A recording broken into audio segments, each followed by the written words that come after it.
Everything we do here at Cornerstone Church is centered around the life and message of Jesus. And really, this sermon series is just a reminder to us to stay anchored or to be tied to Him and really live out our life in a new covenant understanding. And this is really important for us to do because I know so many people who love Jesus. I know so many people who follow Jesus, but they're just telling me, man, that their life is hard. Their life is difficult. They think this relationship with Jesus is just too much. They're tired, they're worn out, they're burned out. But I think that's the case in most people's life following after Jesus because they're still allowing old covenant mindsets and patterns to be in their new covenant life. You see, I think we have to get a real good understanding of the words of Jesus found in Matthew 11. If you brought your Bibles, go ahead and turn with me. We're going to jump right in to this thing, and this is really going to free up, hopefully, a lot of you this morning. But Matthew chapter 11, just 3 quick verses, verses 28 through 30. These are the words of Jesus. This is really the foundation for this series, so I wanted to start in this place. But check out what Jesus has to say. Remember, he's speaking to a group of people who are under the Mosaic law or under the old covenant. And he says this, verse 28, he says, "Come to me, all you who are weary and burdened, and I will give you rest. Take my yoke upon you and learn from me, for I am gentle and humble in heart, and you will find rest for your souls." Verse 30, "For my yoke is easy and my burden is light." You see, to truly understand what Jesus is saying in these 3 quick verses, we have to understand what a yoke is. You see, a yoke is just a simple instrument, most of the time made out of wood, and it would connect or tie together 2 animals, mostly in this context, oxen. And the picture that Jesus is trying to get you to see is that of a small, younger, maybe immature oxen, but he is yoked to a large, muscular, mature oxen. And in that scenario, which one of those oxen is doing most of the work? The larger one, the more mature one. You see, Jesus is saying that he is the mature oxen, and we need to make sure that we stay tied to him. We got to be anchored to him. Now, in that scenario, when then is it difficult for the young oxen? When is it hard and heavy, not easy and light? Well, when he's going in a different direction than what the bigger oxen wants to go in. And it's the same with Jesus. Our life sometimes, following after him, is hard and heavy because we try to go in a different direction than that direction that Jesus is headed. You see, we try to pull away. And I'm telling you right now that Jesus is not returning and he's not going into the direction of an old covenant. As a matter of fact, he came to fulfill that, not to bring us back in it. And so we have to understand here that Jesus says, following after him, being tied to him, being anchored to him, man, our life should be easy and light, not hard and heavy. Now, I'm not talking about like we don't go through things and circumstances, as Pastor Corey said, that are difficult. I'm talking about a mindset as it pertains to our relationship with Jesus and following after him. You see, it's not supposed to be hard and heavy. It's supposed to be easy and light. Matter of fact, I love how the Message version puts these 3 verses. It says this: "Are you tired, worn out, burned out on religion?"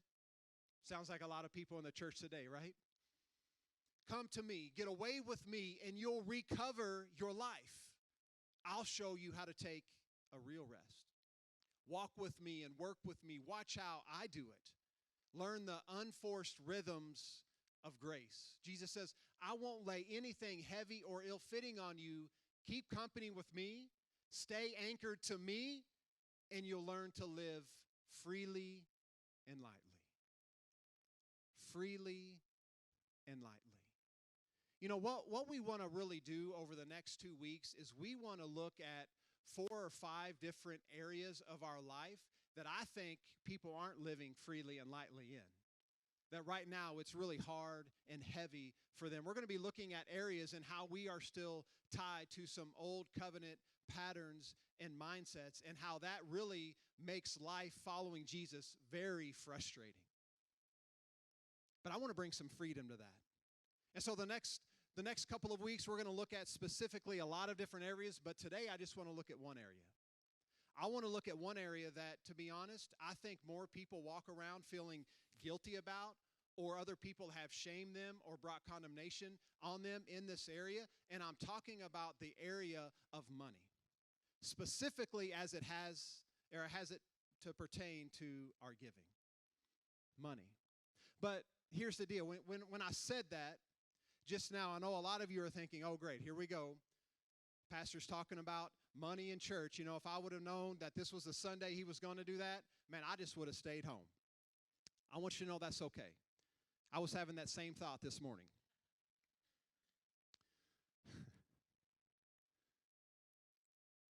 But no, for real, we really have to be okay to talk about this subject, especially in this place. Matter of fact, what I came to realize this week, that if I don't like hearing about money in this place, I wouldn't have liked hanging around Jesus either.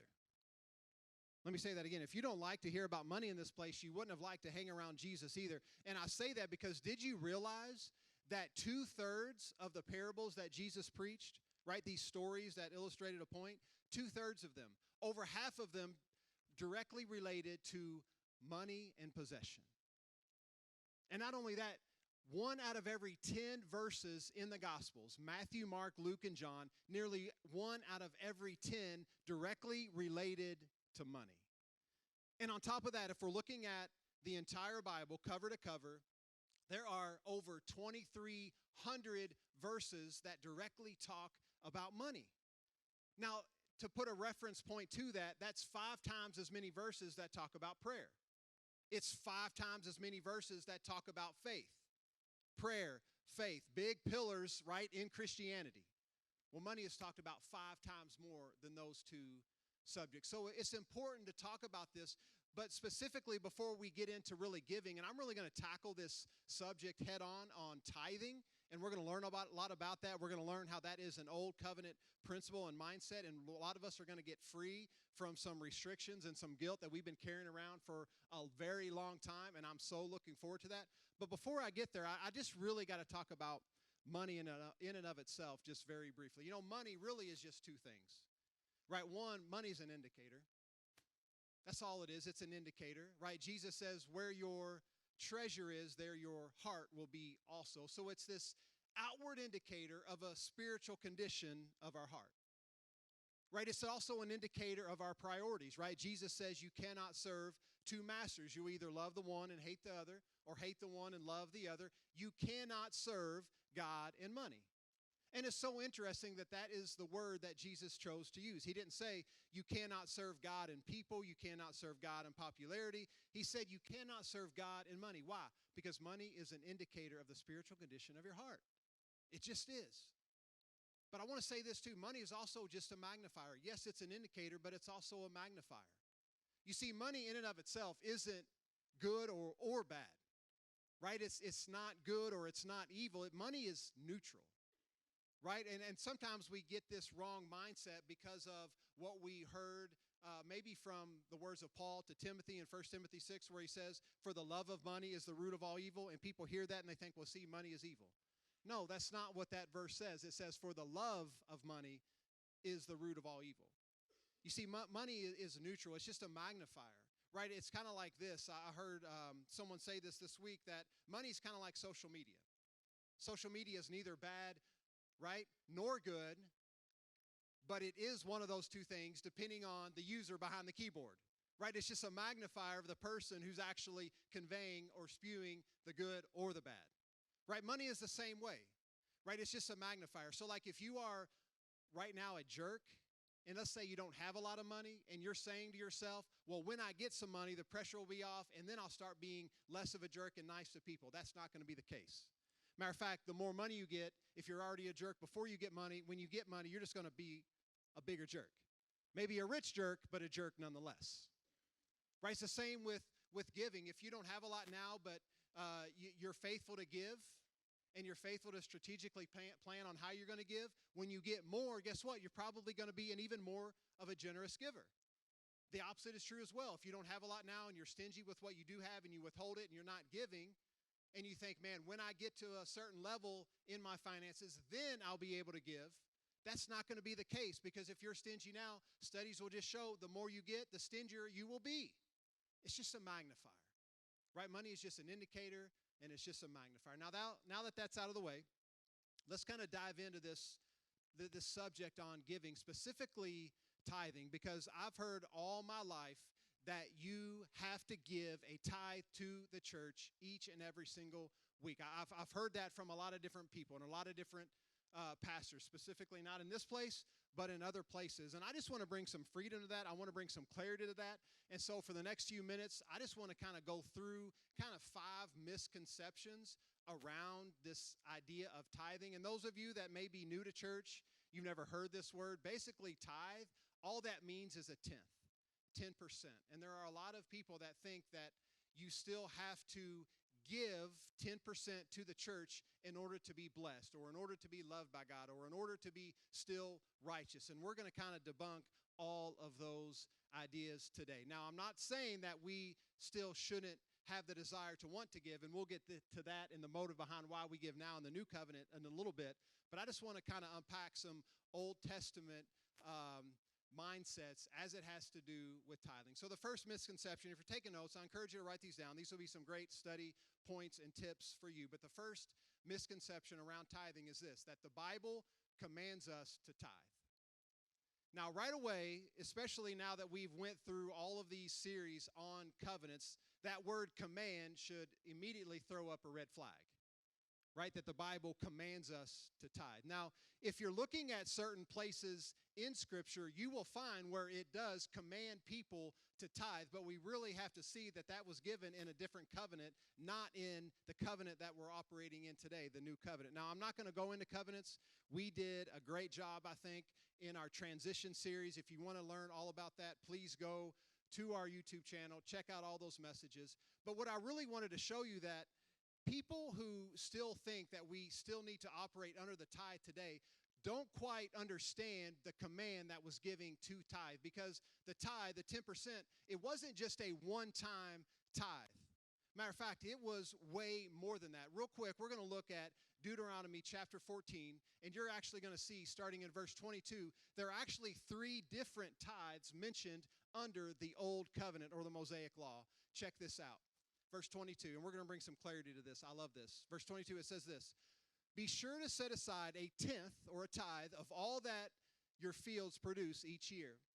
Eat the tithe of your grain, new wine and olive oil, and the firstborn of your herds and flocks in the presence of the Lord your God at the place he will choose as a dwelling for his name, so that you may learn to revere the Lord your God always." Verse 24, "But if that place is too distant, and you've been blessed by the Lord your God and cannot carry your tithe, because the place where the Lord will choose to put his name is so far away," 25, "then exchange your tithe for silver and take the silver with you and go to the place of the Lord your God will choose." Verse 26, "Use the silver to buy whatever you like, cattle, sheep, wine, or other fermented drink, or anything you wish. Then you and your household shall eat there in the presence of the Lord your God and rejoice." Before we move on, so this is the first tithe that is mentioned under the Mosaic Law. It's the tithe to actually throw a party, which probably was okay in their mind, right? Buy like cattle, livestock, right? Use a tenth of everything that you have, get wine, get olive oil, and basically, man, we're going to celebrate in a feast. We're going to throw a party, which probably, if you think about a tenth of what you make and using that income to throw a party once a year, probably all y'all like, all right, let's get down, let's do it, right? But that's the first mention of the tithe. But it isn't the only tithe that they were to give. The very next verse, verse 27, says this, "And not only do that, but do not neglect the Levites living in your towns, for they have no allotment or inheritance of their own." The Levites were the priests of this day. The other 11 tribes gathered land. They had their crops, their livestock.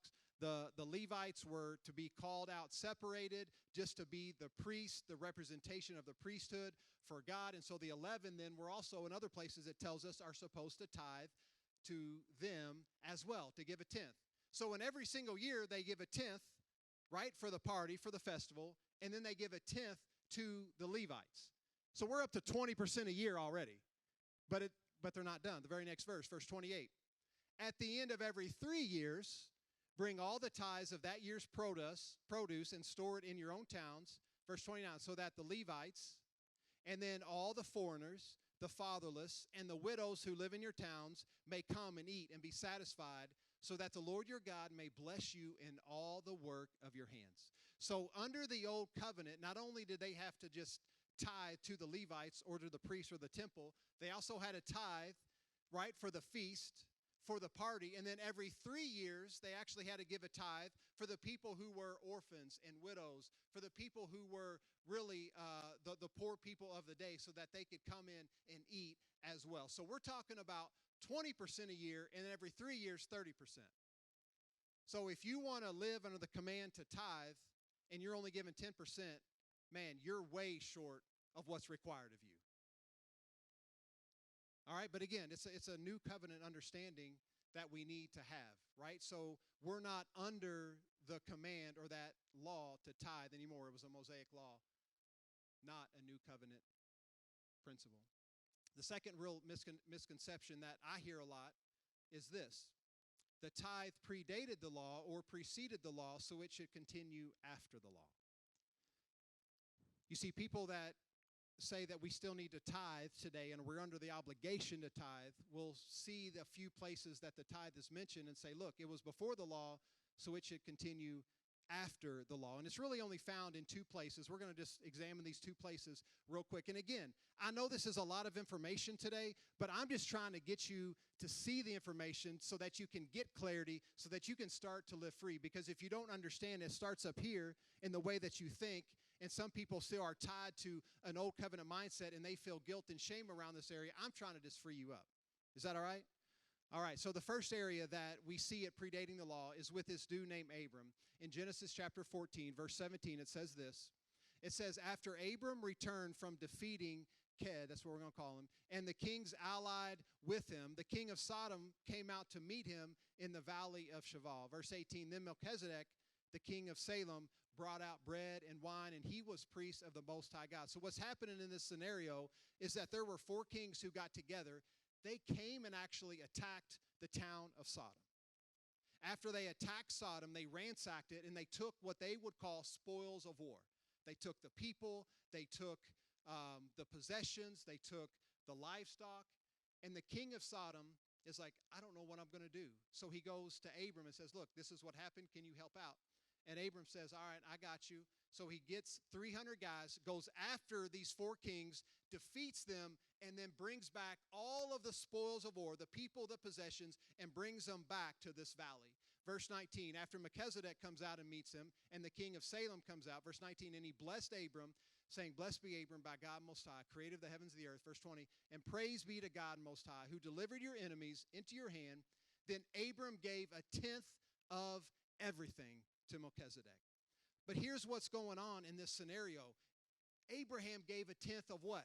The spoils that he just got back from defeating the 4 kings. He never gave a tenth of his own possessions, things that he had. Also, this was a one-time thing. It was a one-time event. And people love to go here and say, look, well, if it preceded the law, we should continue to tithe after the law. But they just don't even realize that the next 2 verses after this actually say that the king of Sodom came to Abram and said, hey, you can keep my possessions, but can I have my people back? And you know what Abram does? He says, look, I don't want people to think that this is how I became wealthy. I want to make sure they realize that it's God who's blessed me. I tell you what, you can have it all back. So he gave Melchizedek the 10%. He gave King Sodom back the other 90%. Guess what? He kept 0. So if we want to put ourselves in this same scenario and use this verse as a means to make sure that we tithe today, then you better give 100%, not just 10. The other place it's mentioned preceding the law is found in Genesis chapter 28. It's with Abraham's grandson, Jacob, and it says this. After Jacob had a dream, it says, then Jacob made a vow saying, if God will be with me and will watch over me on this journey, I am taking and will give me food to eat and clothes to wear, so that I return safely to my father's household. Then the Lord will be my God, and this stone that I have set up as a pillar will be God's house, and all that you give me, I will give you a tenth. Now, in this scenario, God never asked for it. God never commands it. Jacob isn't obligated to do anything. Just out of the gratefulness of his heart, he says, you know what, God? If you do this, I'm going to go ahead and give you a tenth. I'm going to give you a tenth of everything that I have been given. See, this is a good picture for maybe us to follow, but we can't follow it as a law pertaining to today. It was simply out of the gratefulness of his heart. And if today you say, you know what, God, I want to give you back 10% of everything that you've given me, I think that's incredible, but make sure you're doing it from the right heart. That's what Jacob was doing. He was doing it from the right place. And it's a great picture to follow, but it's not a rule to follow, right? So we can't say that because it preceded the law that we have to give it now that the law has been removed. The third thing I hear people say, and the common misconception around the tithe, is this, number 3, Jesus mentioning the tithe shows support of it. Just because Jesus mentioned it. Well, let's just look where Jesus mentions it. It's found in Matthew 23:23. And this is the words of Jesus. He says, woe to you, teachers of the law and the Pharisees, you hypocrites! You give a tenth of your spices, mint, dill, and cumin, but you have neglected the more important matters of the law, justice, mercy, and faithfulness. You should have practiced the latter without neglecting the former. Leave that up for just a second. You see, people will go to this one verse, and say, see, Jesus even says that, yeah, justice, mercy, faithfulness, that's greater than law, but Jesus tells them not to neglect the tithe. And if he's telling them not to neglect the tithe, then he should be saying to us, don't neglect the tithe. But here's the difference. Here's the key component. There's a 3-word phrase in that verse that a lot of people don't catch, that a lot of people don't see. Right? It says, but you have neglected the more important matters, here's the 3-word phrase, of the law. You see, you've heard us say probably this from stage, but I don't know if you've caught it yet or not. But just because, or I'll say it this way, just because it's Old Testament, everything in the Old Testament isn't Old Covenant, just as everything in the New Testament isn't New Covenant. Let me explain that just for a second. You see, a lot of people, they look at the Old Testament, they'll get to Malachi, the last book, and then there'll be like a blank page, and they'll turn it, and then the next page will read with a big old title, New Testament, and then they turn the page, Matthew chapter 1, and they think, okay, this is where the New Covenant starts. But that's not the case. Matter of fact, we know that the New Covenant is not inaugurated until Jesus on the cross. That's when the New Covenant is initiated. So the words of Matthew, Mark, Luke, and John, most of them, right, are still directed at people living under the law. So whenever I hear people say, well, I'm just living by the red letters, which are the words in Jesus in most of our Bibles, right? And I get what they're saying. And yes, I want to follow after Jesus, and I want to really dive into what he had to say for sure. But we got to be careful, because a lot of the words that are in red are directly related to people living under the law. And guess what? I ain't under the law. So I got to make sure I don't just put myself in that position and say, well, if Jesus said it, I got to make sure I got to do it. You see, in this scenario, Jesus says, right, there's matters of the law that you still have to abide by, and one of them is the tithe. And, just because Jesus mentions it, Jesus mentions a lot of things that we don't do today. Matter of fact, in Matthew chapter 5, Jesus says, hey, bring your gifts still to the altar. Well, those gifts are sacrifices. You don't think at all today we should be bringing in some bulls and goats and pigeons and whatever and be sacrificing them up here on the stage, do you? I hope not.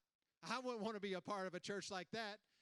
But we can hear those words of Jesus, and we can be like, oh, those are for sure not to today. But we can come by something like that and be like, well, nope, Jesus said not to neglect it. We got to make sure we have to do it. We have to do it. The fourth misconception, real quick, is this. And I promise you're going to be encouraged here in a minute, I promise you. But I got to get this information to you. Number 4, giving a tithe will result in blessing. Giving a tithe will result in blessing. People get this from Malachi chapter 3, verses 8 through 10. Let's just check it out. It says this, will a mere mortal rob God? Yet you rob me. But you ask, how are we robbing you? In tithes and offerings. Verse 9, you are under a curse, your whole nation, because you are robbing me. Basically, because you are not tithing, you're robbing from me, and now you're under a curse.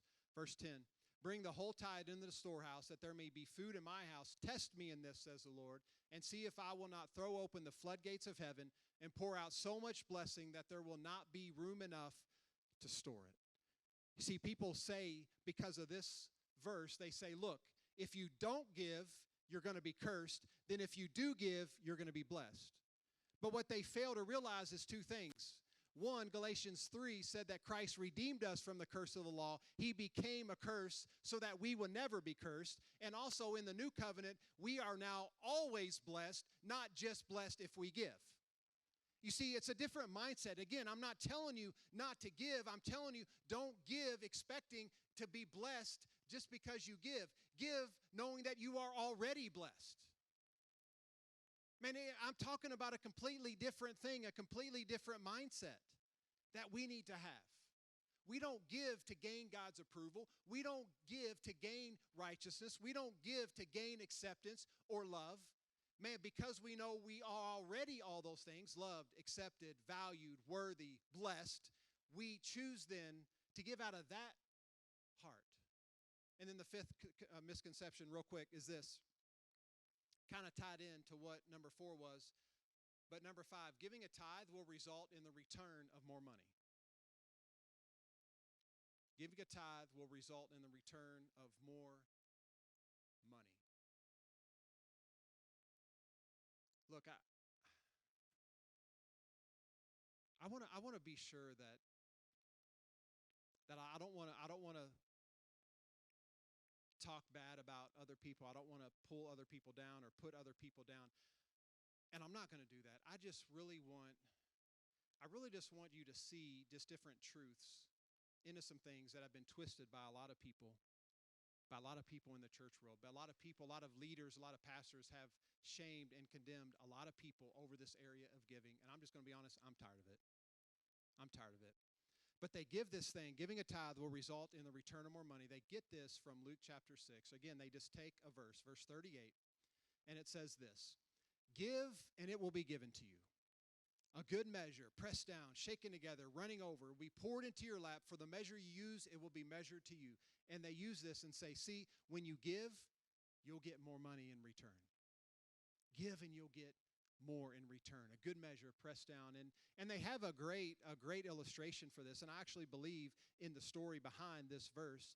You see, in this first century Jewish culture, the farmers of that area would leave 10% of their field unharvested so that the poor in the community could actually come, gather what they needed to survive on. And so they would bring bags. And if you were poor and didn't have a job and this is all that you were going to have for maybe months, you bring a basket, you ain't just filling that thing up halfway, are you?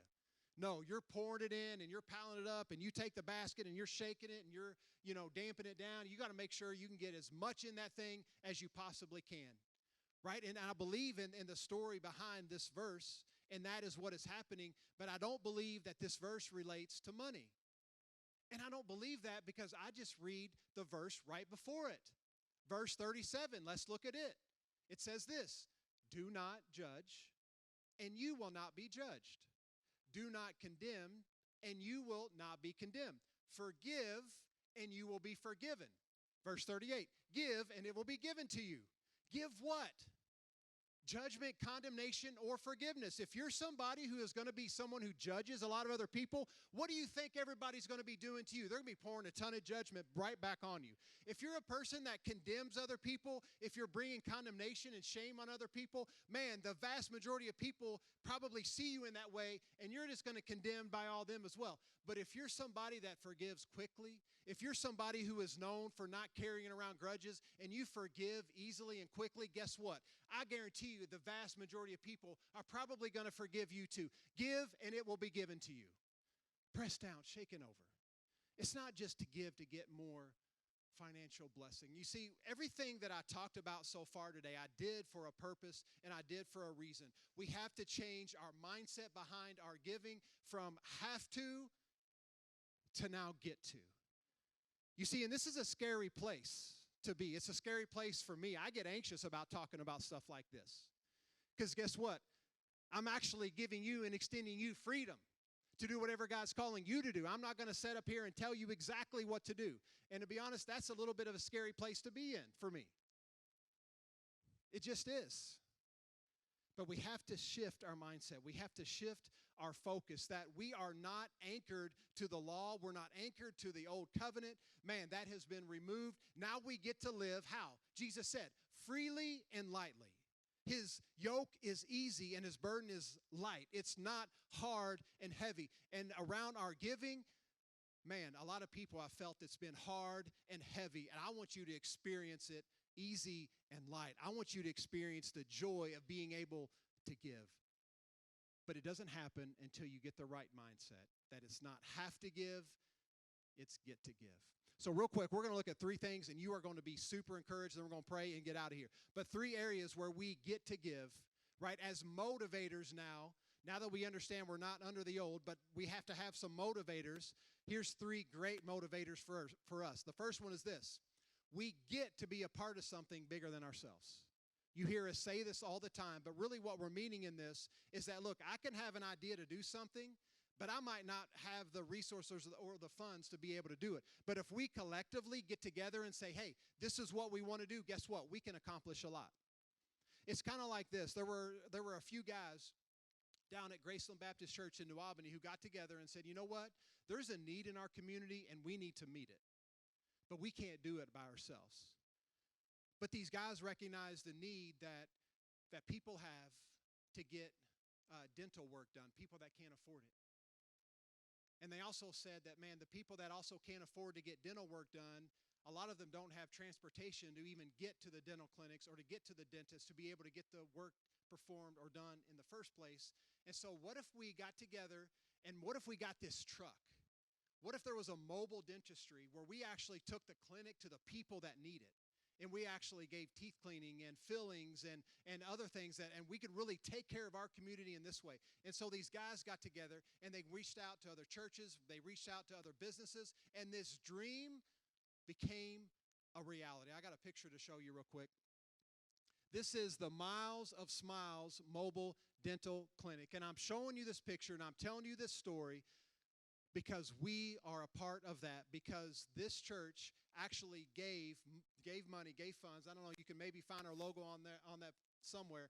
I don't really care about that though. But what I'm saying is this church collectively decided to give to make that happen. So because of that, it's not just something that I did, it's something that we did.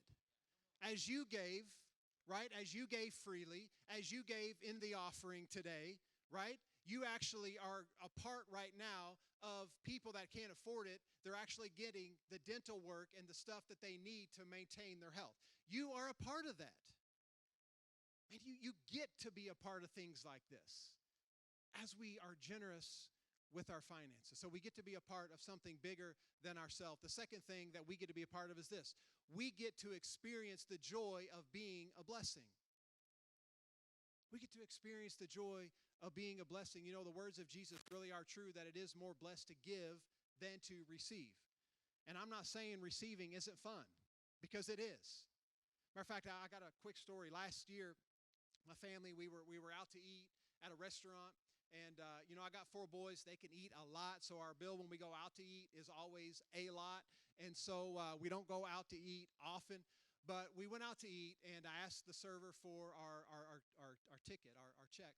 And she says, well, sir, your meal's been paid for. And I'm like, what? Man, this is amazing. This is awesome. And, of course, I'm looking around, and who did this? Man, who paid for me? And she's like, well, they asked me not to share with you who it was. And I'm thinking, man, I just really want to know. I want to tell them thank you, but never got that chance. So if that was you, thank you for that. I appreciate that. And that was a good time, and my boys were like, man, that was so cool. But I told them, what if we repaid the favor? What if we actually bought someone else's meal because someone bought ours? Man, my boys' eyes, they lit up and they were like, "Are you serious? We can just choose any family who we're going to bless and pay for their food." Man, they got more excited about that, like 10 times as excited as receiving the free meal. You see, it is more blessed to give than receive. We get to be a part of experiencing the joy of being a blessing. I brought a picture to illustrate this too, if we can throw that picture up. This is a basketball court. This is actually over at Westonia Park, right around the corner from Love City, right across the street from J.B. Atkinson Elementary School.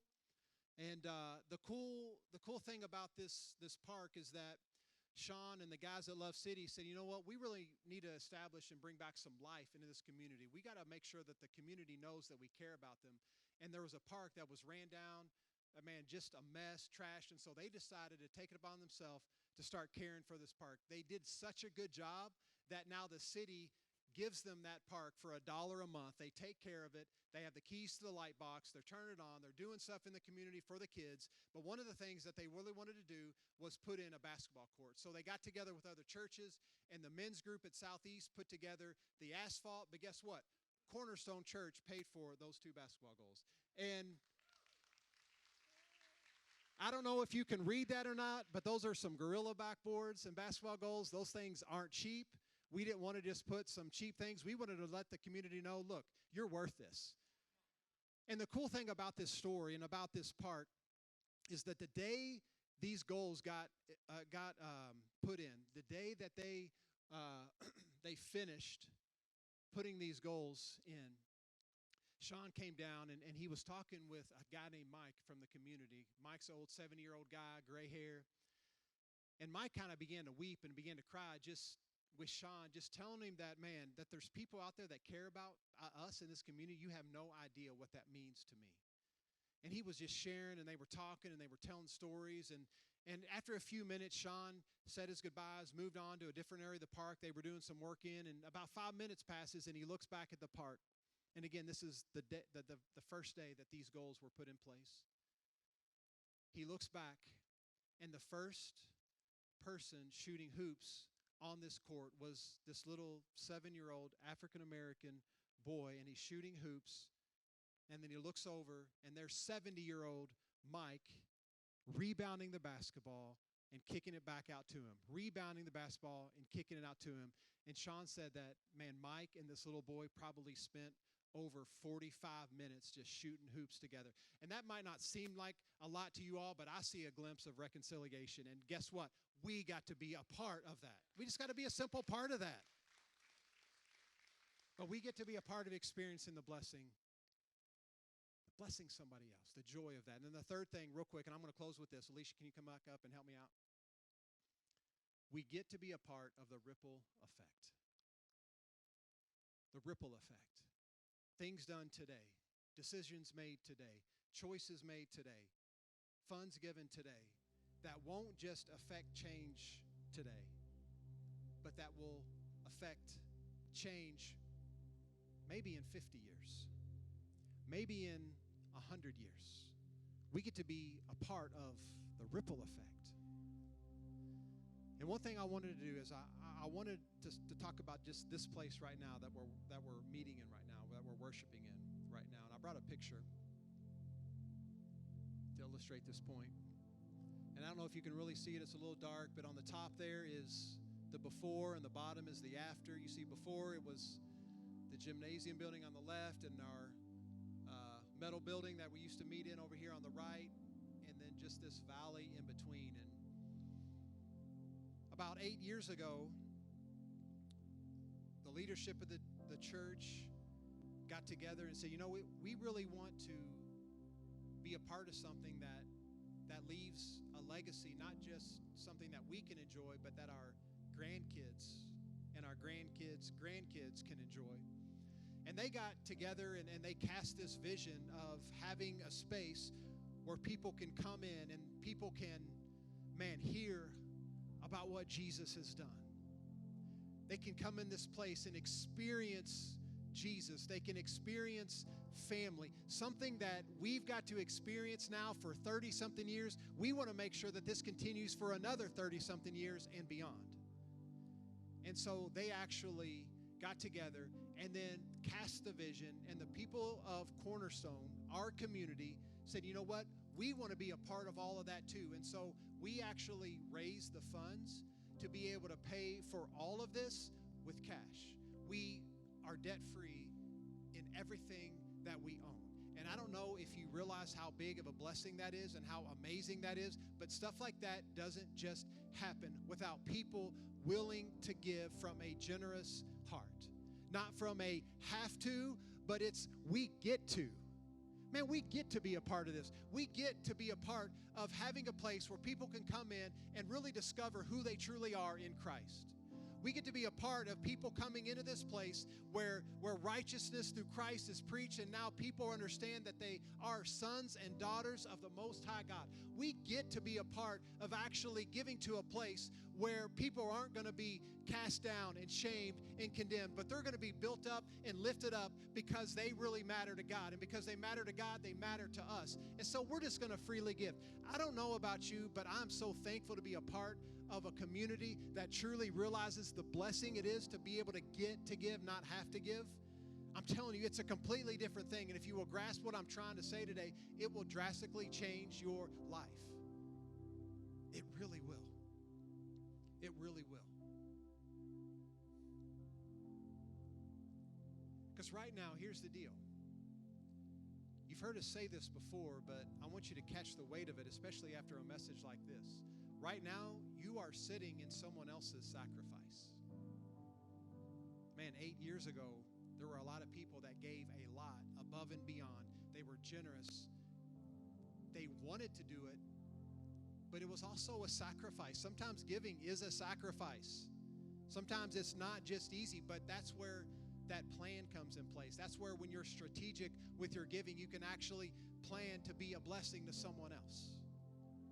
But right now you're sitting in that sacrifice, and I just want to say that, man, over the next few months, the leadership of this house, we're going to be gathering together. We're going to have meetings on how we can encourage all of us to give above and beyond to things that will actually make an impact, not just today, but for generations to come. Because we want to be a part of that as well.